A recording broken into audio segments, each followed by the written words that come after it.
Baik Bapak Ibu, sesi kali ini saya akan berbagi tutorial cara menginputkan data riwayat keluarga di akun SSCSN pengisian DRH P3K tahun 2024. Nah, di sini data-data yang diinputkan nanti adalah data istri atau suami bagi yang sudah memiliki pasangan, kemudian data anak bagi yang sudah memiliki anak, orang tua kandung, saudara kandung bagi yang memiliki saudara kandung, dan bapak ibu mertua jika memiliki bapak ibu mertua. Nah, ini banyak yang menjadi pertanyaan. Bagaimana jika saya sudah cerai?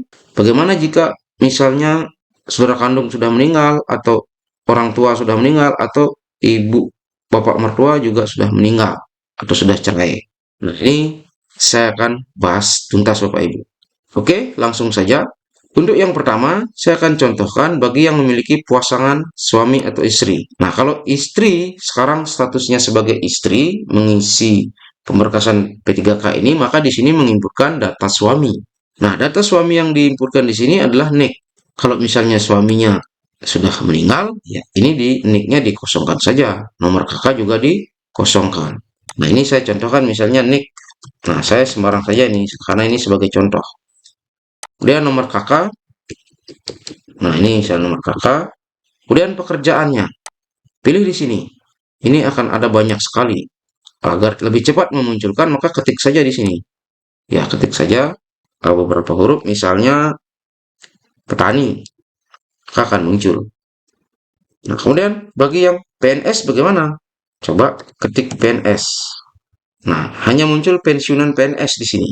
Nah, kalau misalnya pasangannya itu pekerjaannya PNS, maka ketik coba negeri, ya, maka akan muncul pegawai negeri sipil.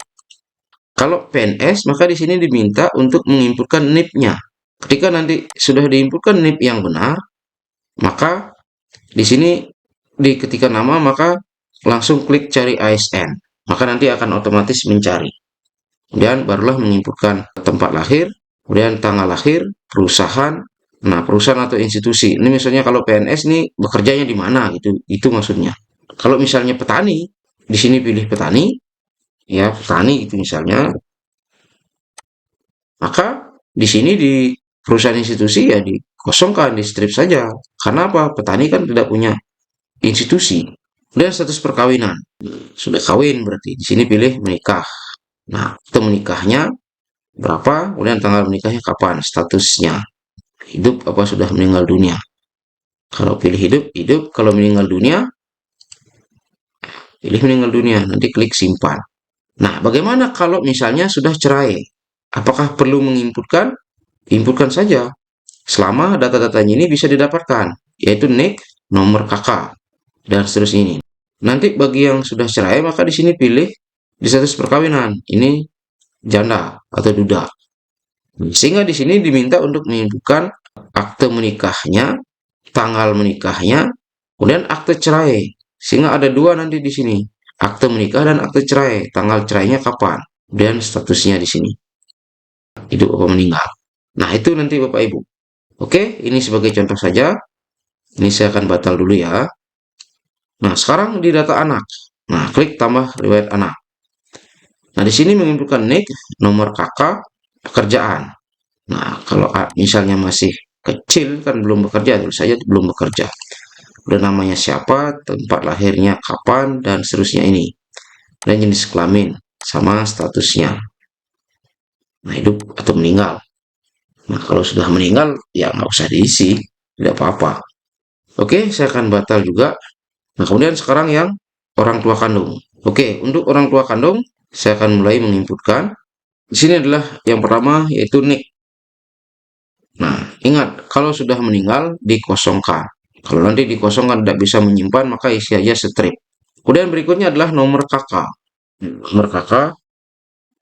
Nah, bagi yang bingung mencari nomor kakak itu di mana sih? Ya, lihat di kakaknya, di kartu keluarganya. Ini dasar pengisian DRH-nya untuk di data riwayat keluarga. Kalau misalnya data orang tuanya, misalnya namanya berbeda dengan di ijazah yang dimiliki, nah itu tidak masalah. Inputkan saja yang sesuai dengan kakaknya ini. Yang penting data Bapak Ibu yang tidak bermasalah itu aman. Oke, lanjut lagi ke pekerjaan. Nah, di pekerjaan lihat di kakak. Di sini adalah buruh tani. Oke. Klik di sini. tani. Maka akan muncul di sini buruh tani itu perkebunan. Oke. Kemudian nama. Nama ini yang diinputkan tadi nicknya kan nick bapak, berarti di sini adalah nama bapak. Nah, siapa nama bapaknya? Tinggal diinputkan. Kemudian tanggal lahir. Nah, tanggal lahir bapak. Nah, ini dia di kakak kan ada tanggal lahir. Nah, klik saja 31. Sorry, ini tempat lahir ya. Tempat lahir isi setingkat kabupaten. Ketikkan saja huruf depannya 3 huruf muncul. Kemudian tanggal lahir ini menurunkan tahunnya 72. Oke, kemudian bulannya, tanggalnya. Kemudian perusahaan atau institusi, nah ini kosongkan saja karena ya ini petani kan tidak memiliki. Kemudian jenis kelamin, ya namanya bapak kan pria, kemudian statusnya nah masih hidup apa sudah meninggal. Nah ini statusnya masih hidup. Oke. Kalau sudah, ya klik simpan. Sehingga sudah muncul nama orang tua kandung untuk bapak. Nah, untuk penginputan nama ibu sama. Di sini tinggal masukkan nick, nomor kakak dan seterusnya tadi. Nah, ini kan saya lewati saja karena caranya sama Bapak Ibu. Oke, kemudian ke saudara kandung. Nah, saudara kandung ini pengisiannya sama persis, tapi saya akan contohkan satu saja. Oke, yang pertama nick, kemudian nomor kakak, ini nomor kakak, kemudian pekerjaannya, nah ini pelajar, ketik saja pelajar, akan muncul pelajar, kemudian nama, oke namanya, kemudian tempat lahir, ya setingkat kabupaten, ingat, ketik saja huruf depan, 3 karakter ya minimal, oke, kemudian tanggal lahir, oke, cari dulu tahunnya, 2004 ya, kemudian bulannya, kemudian tanggalnya. Nah, perusahaan atau institusi ini dikosongkan, di strip boleh, dan jenis kelaminnya ya status hidupnya masih hidup. Oke, lalu klik simpan. Nah, sudah ini untuk yang saudara kandung. Kalau misalnya memiliki banyak saudara kandung, misalnya 5, apakah harus diinput semua? Ya cukup beberapa saja yang Bapak Ibu mudahkan dapatkan kakaknya, karena ini bukan penginputannya berdasarkan kakak. Tapi kalau dapat kelima-limanya itu boleh. Kalau tidak dapat ya nggak usah semuanya. Ya cukup beberapa saja. Kemudian Bapak Ibu mertua, nah saya rasa caranya sama saja Bapak Ibu.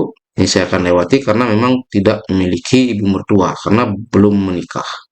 Baik, demikian informasi ini. Semoga bermanfaat. Terima kasih.